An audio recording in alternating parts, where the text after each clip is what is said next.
My name is Amanda, I'm 24, and I work as a receptionist at a luxury hotel. I thought my life was perfect, until I found my boyfriend, Jake, in bed with my best friend. Devastated, I wanted revenge. But not just any revenge. I wanted to ruin him the way he ruined me. So, I set my sights on the one man who could destroy him completely. His own father.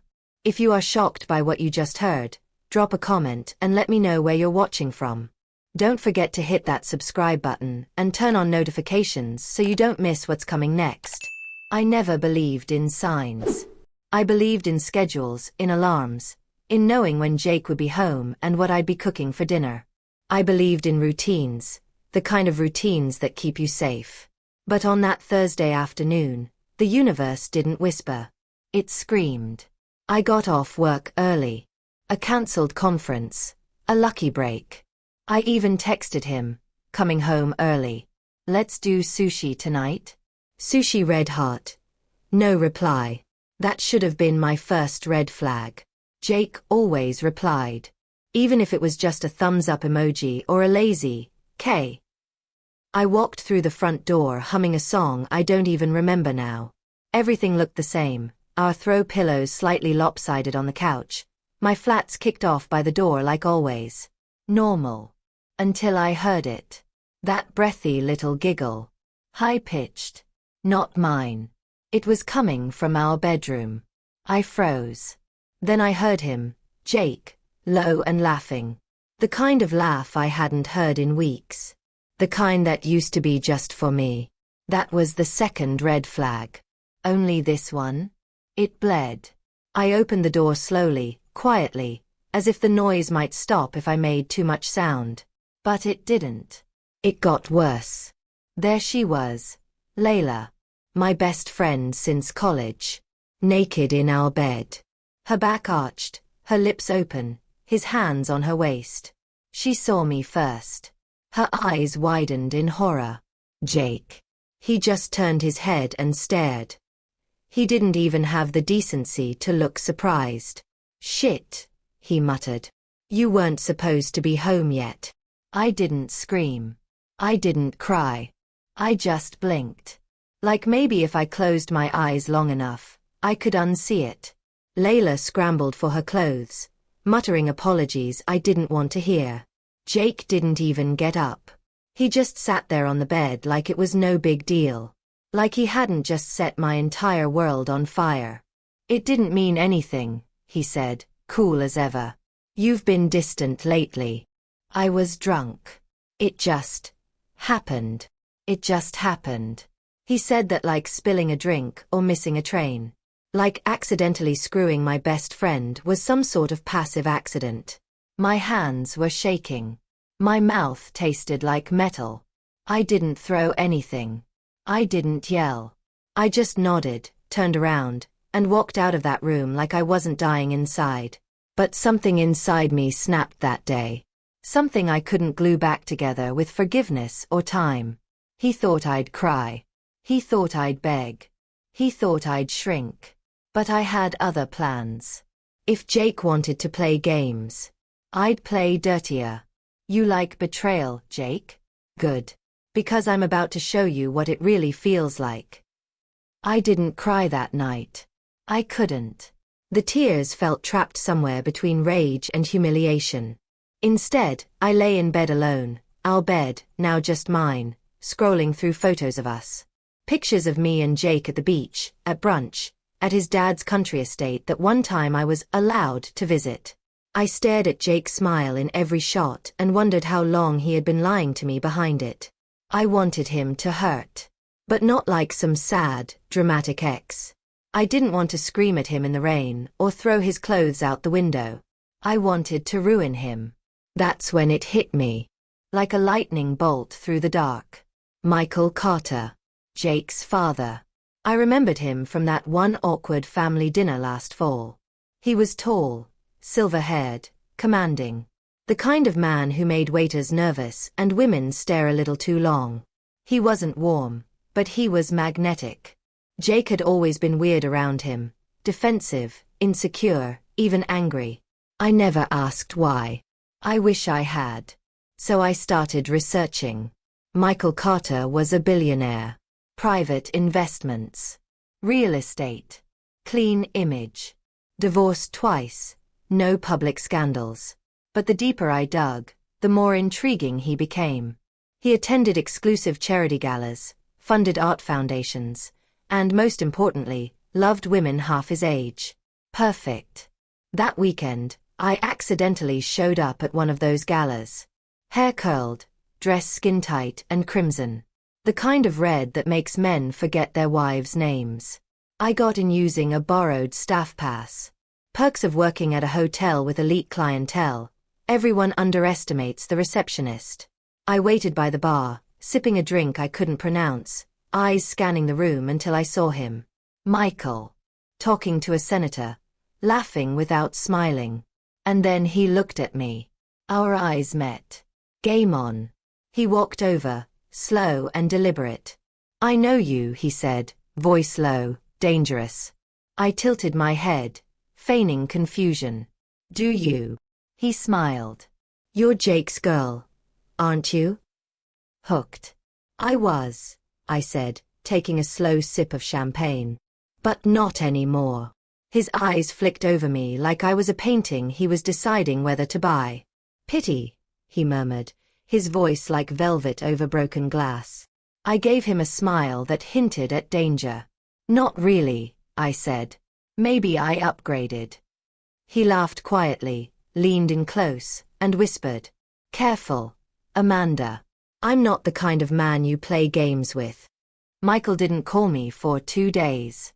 I almost thought I misread the whole thing, that I'd come on too strong or not strong enough. I replayed that night at the gala 100 times in my head. The way his eyes locked on mine across the room, the way he lingered during our handshake, the way his fingers grazed mine when he handed me that champagne flute. It had felt electric. Real. Dangerous. But silence. Silence made me doubt everything. Then, on the 3rd day, just after midnight, my phone buzzed.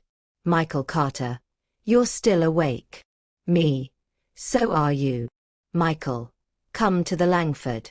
Suite 1901. Don't wear red this time. I want to see what else you own. It wasn't a request. It was a command. And something about it lit a fire deep in my chest. This wasn't Jake, boyish and insecure. This was a man who knew exactly what he wanted. And tonight, that was me. I arrived in a black silk slipdress and nothing else. Not even underwear. I wanted to show him I understood the game now, and I wasn't afraid to play it. The elevator doors opened straight into the penthouse. He stood there in a tailored shirt, sleeves rolled, drink in hand. The view behind him, floor-to-ceiling windows showing the entire city skyline, was almost as breathtaking as the way he looked at me. Whiskey? He asked. Do I look like a whiskey girl? I smirked. He poured 2 glasses anyway. We sat on the leather couch. He didn't touch me right away. He let the tension simmer, like he wanted me to ache for it first. And I did. We talked. About art, books, architecture, things Jake had always found boring. Michael listened. And when he spoke, it wasn't filler. Every word felt like a calculated move. He was measured, deliberate, intoxicating. I found myself leaning in without meaning to. Eventually, the space between us disappeared. A touch on my lower back. A slow graze up my spine. His breath at my ear. You're even more beautiful up close, he murmured. Then came the kiss. Soft at first, like he was testing the electricity between us. Then harder. Deeper. More demanding. The room spun. Our glasses fell. Clothes followed. I forgot about revenge in that moment. I forgot about Jake. For a few hours, I forgot everything. Until as I lay there against Michael's chest, breathless and tangled in expensive sheets, my phone buzzed. Jake. Hey, can we talk? I've been thinking. I miss you. I stared at the screen. My heart didn't flutter. My chest didn't ache. There was only a dull sense of amusement. Michael peeked at the text over my shoulder, smirked, and pulled me back into him. "Tell him you're busy," he whispered. "With someone better." So I did. I typed it slowly, deliberately. I'm busy. With someone who doesn't cheat. And knows how to treat a woman. Michael kissed my neck as I hit send. The next morning, as I slipped out of the suite in last night's heels, I passed 2 hotel staff members who shot me knowing looks. I didn't care. Let them talk. Let the rumors swirl. I wasn't hiding anymore. I went to work that day with a smile on my face.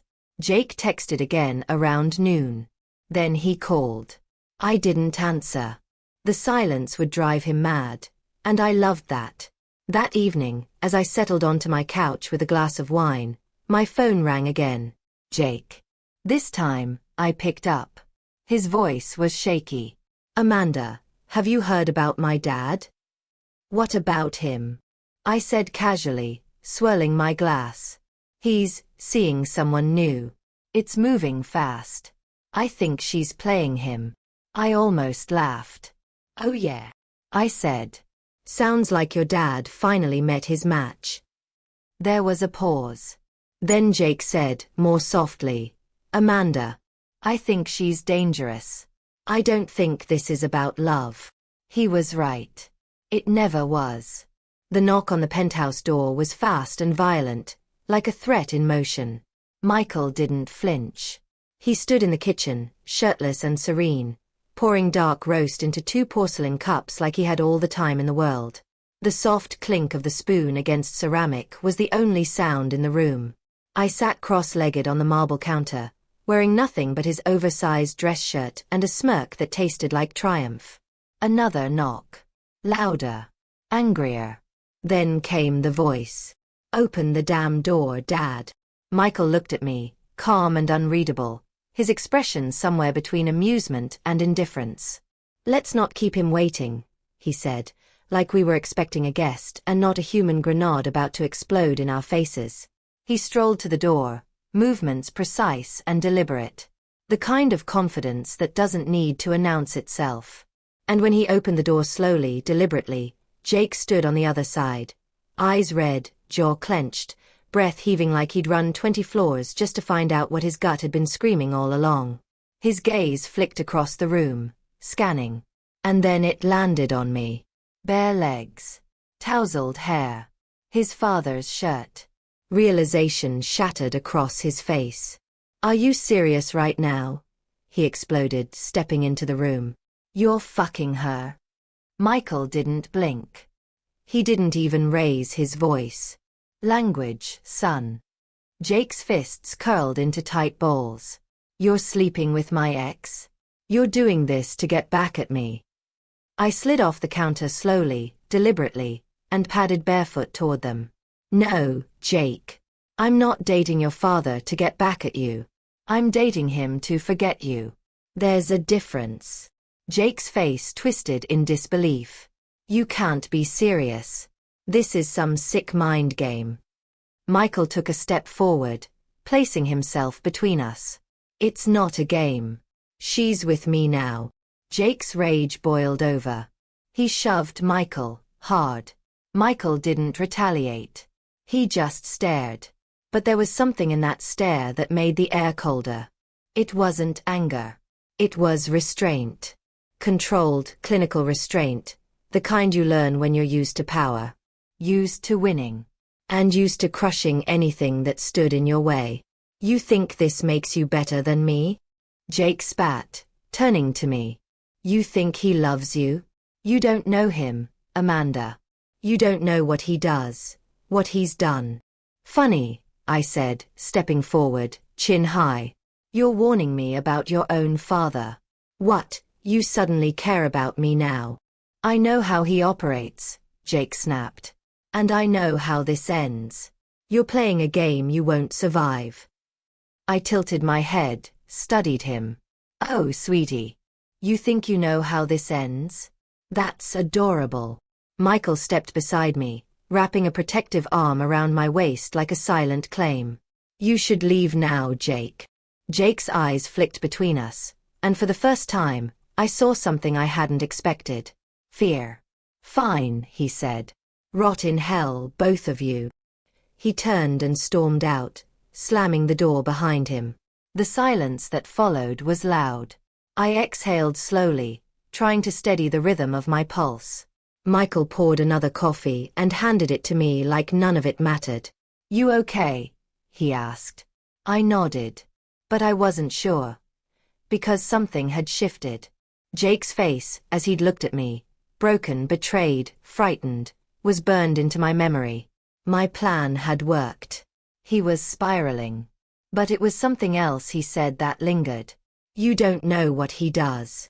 I turned to Michael. "Has anyone ever told you you're terrifying when you're calm?" He took a sip of his coffee and smiled without humor. "Only women I've ruined." He said it like a joke. But it didn't feel like one. Later that afternoon, I sat on the hotel balcony, overlooking the city, while Michael made a business call inside. I couldn't stop replaying the moment Jake pushed him. The way Michael didn't react. The way he controlled the room without raising his voice. There was something underneath the surface. Something colder than revenge. I checked my phone. 3 missed calls from Jake. 2 voicemails. I listened to the last one. "Amanda, please, call me back. You don't know who he is. You think you're in control, but you're not. Just talk to me. I'll tell you everything." But I didn't call him back. Instead, I walked back into the penthouse and wrapped my arms around the man who had become my obsession. My revenge.my reckoning. "Let's go out," I whispered into Michael's ear. "Someplace people can see us." He smirked, turned his phone face down, and nodded. "Let them talk." That evening, we arrived at a high-profile gallery opening in Midtown. The kind of event filled with critics, investors, and the kind of wealthy elite who measure power in glances and silence. Michael, in a black tailored suit. Me, in a satin green dress with a slit so high, it made every woman in the room look twice, and every man look longer. Flashbulbs went off. People stared. And Jake's best friend, Derek, stood across the room, jaw hanging open. Perfect. Michael's arm slid around my waist. "You're enjoying this," he said. I tilted my head up to kiss his cheek. Immensely. But behind the pleasure, the whispers began to bloom. Later that night, back at the penthouse, Michael stepped into the shower. His phone vibrated on the table. I shouldn't have looked. But I did. A message from a contact named Victor M. Victor M. handled the Cartagena situation. Quiet, like you asked. Cartagena? I stared, heart pounding. And that's when the doorbell rang. Michael called from the shower. "Can you get that, love?" I opened the door without thinking. Jake stood there. This time, he didn't look furious. He looked terrified. "You need to come with me," he whispered. "Right now. Please." I hesitated. "Amanda," Jake said. "He's not who you think. He's not just some businessman. There's blood on his hands. He had someone killed." I stared at him. And for the first time, I didn't know who to believe. And suddenly, I couldn't tell if I was the hunter anymore. Or the prey. I didn't sleep that night. Jake's words echoed in my mind like a broken record. He's not who you think. He's not just some businessman. There's blood on his hands. I stared at the shower steam, felt the weight of a secret I'd never seen coming. Michael's text from Victor M. handled the Cartagena situation. Quiet, like you asked. Was still on his phone screen. Cartagena? What did that mean? A deal. A location. A life. My chest rattled at the implications. I had 2 options. Dismiss it as drama, Jake's last desperate attempt. Or risk everything, dig deeper, uncover a truth I already feared. I chose the latter. At 2 a.m., I slipped into Michael's home office. His door was unlocked. He trusted me more than he should. My heart pounded as I opened the top drawer. Inside, a sleek black envelope labeled Cartagena, thick with documents. I flicked a stack of organized sheets, travel itineraries, hotel receipts for Michael and a woman I didn't recognize, pages of transaction records, payments to cut-off phone numbers routed through shell companies. Clear as day. Money, people, trajectories. I dumped the papers onto the desk, searching. One envelope labeled Medical Files, May 7th, with a name, Sofia Castillo. I opened it, hands trembling. Inside, hospital records from Cartagena, a violent incident, fractured bones, head trauma, and a death certificate dated 5 days later. My pulse thundered. On the monitor, I opened browser tabs. Cartagena, Colombian city known for history, beaches, and cartel activity. Connections growing in my mind. Did Michael kill someone? Heat ran up my neck. My breath was shallow. I grabbed the files, locked the drawer, snuck back to my apartment. Jake was waiting in my kitchen, early morning light creeping through the blinds. He looked drained, haggard. "Did you?" he started, his voice barely audible. I dropped the files on the table. Everything. I saw them. His relief and guilt confusing. He said nothing for long moments. Finally, he did it. Sofia wasn't an accident. His voice cracked. They met in Cartagena. She was blackmailing him. They fought. She fell. Hard. Too hard. He swallowed. He left her to die. My stomach churned. He gave a lot of money to keep people quiet. Pay authorities. Hush orders gone bad. That's why Victor handles the cleanup. I felt dizzy. I confronted him. He said it was self-defense. Said she lunged, drunk, angry. Said he panicked. I looked at Michael, my lover, my prey, my protector. A monster. That night, we went out as planned, a high-profile charity gala. I wore a fierce red gown. Michael watched me drink compliments and catches of attention. I felt empty. We danced, mingled. He introduced me as his partner. The cameras flashed. I smiled. But in the lobby, security guards blocked me. One stepped forward. "Ms. Carter? We need you inside." Michael raised an eyebrow. Inside a hushed room, a local detective, a Colombian liaison, stood with papers. They slipped a folder to him. Cartagena homicide investigation reopened. Michael's stoic face darkened. I felt dread crush me. The detective handed Michael a file of photos. Crime scene, surveillance, bruises on Sofia. He and I locked eyes. I knew. The detective's translator. There is renewed evidence. The family demands answers. We are notifying Interpol. My blood ran cold. Michael closed the folder, folded it deliberately, and handed it back. Turning to me, he spoke low. "This will disappear. Soon." That night back at the penthouse, the air smelled of expensive wine and fear. He took a phone call. Victor M. Confirmed. Deal closed. Hospital report altered. Local official taken care of. My pulse crashed. He was cold. Merciless. Unapologetic. He pocketed the device. Then faced me. "Is this why Jake sent you away?"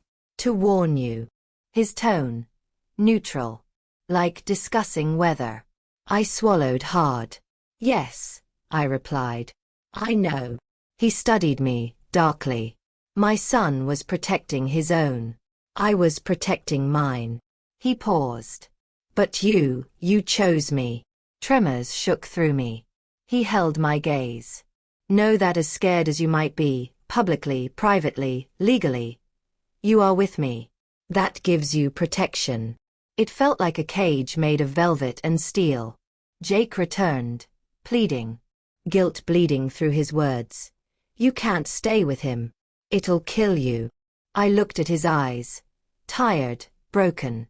I thought of the betrayal, the heartbreak, the vengeance that had started it all. I thought of Michael. Charm, security, darkness. His soft threat. I am the end of you or your salvation.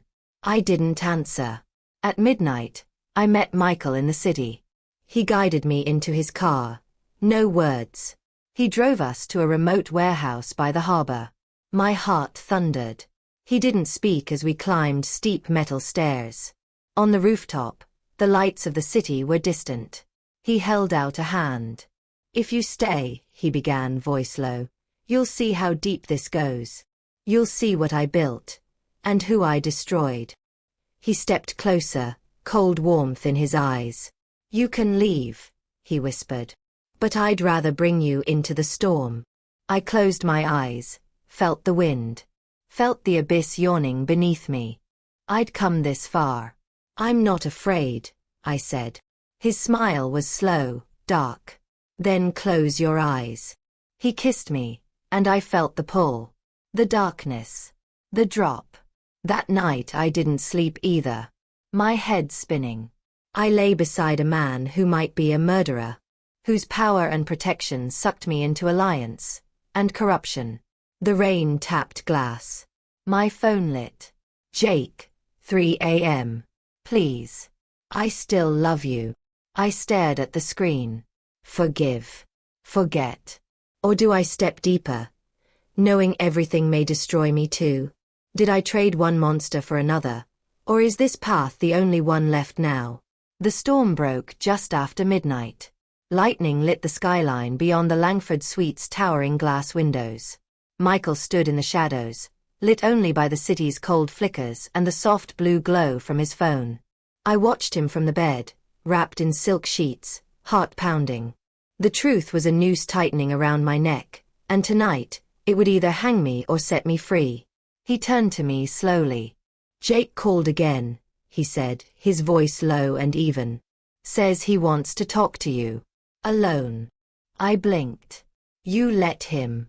Michael's smirk was grim. You're not my prisoner. Not yet. Those two words dug into me. Not yet. Jake met me at an old cafe near the docks, the kind of place that hadn't been renovated since the 80s. Flickering neon lights. Cheap coffee. Booths that smelled like smoke and regret. He was already there, hands wrapped around a mug he hadn't touched. When I sat down, he didn't look at me. Just stared ahead, like facing me would break him. You still wearing his scent? He asked quietly. I didn't answer. Amanda. His voice cracked. He'll destroy you. Just like he destroyed her. Sophia. I asked.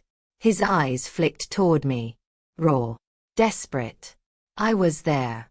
Not that night, but I found the apartment. I saw what he left behind. Blood. Her purse. Her passport. He said she ran. She didn't run, Amanda. He buried her. I swallowed the rising bile. Why are you telling me now? After everything. Jake's laugh was hollow. Because I loved you. And I still do. Even if I don't deserve to. I didn't know what to say. I didn't come for apologies. I came for ammunition.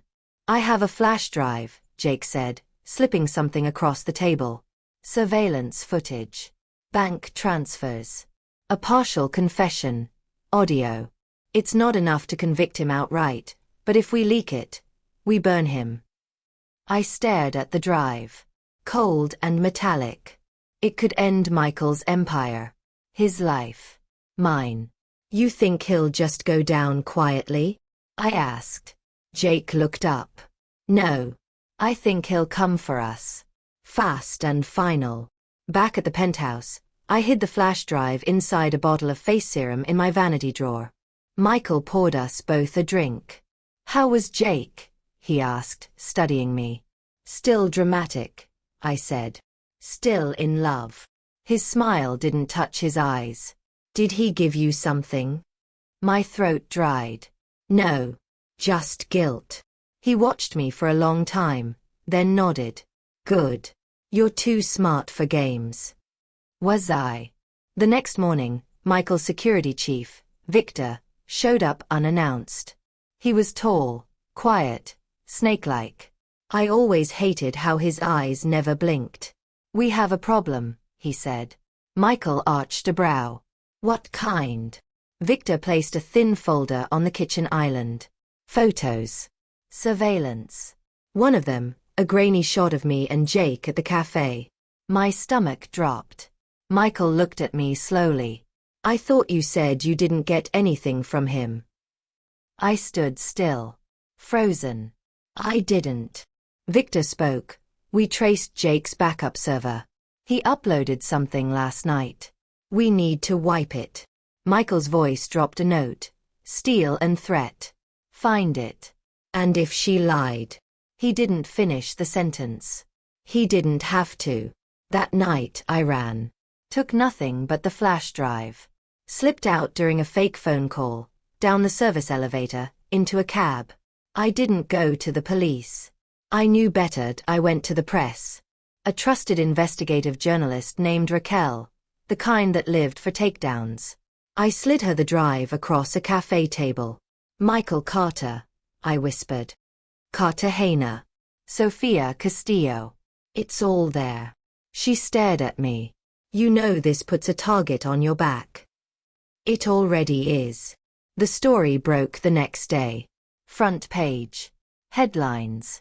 A hurricane. Real estate tycoon linked to mysterious death in Colombia. Michael's face. His empire. His past. All exposed. His lawyers denied everything. Spun it as a smear campaign by a bitter ex. But the audio? The transfers? Too damning. Jake went into hiding. I stayed in a secured location. But Michael? He disappeared. Victor too. Just gone. Weeks passed. No sightings. No movement. Just whispers. Until one morning, I found a note on my car windshield. No envelope.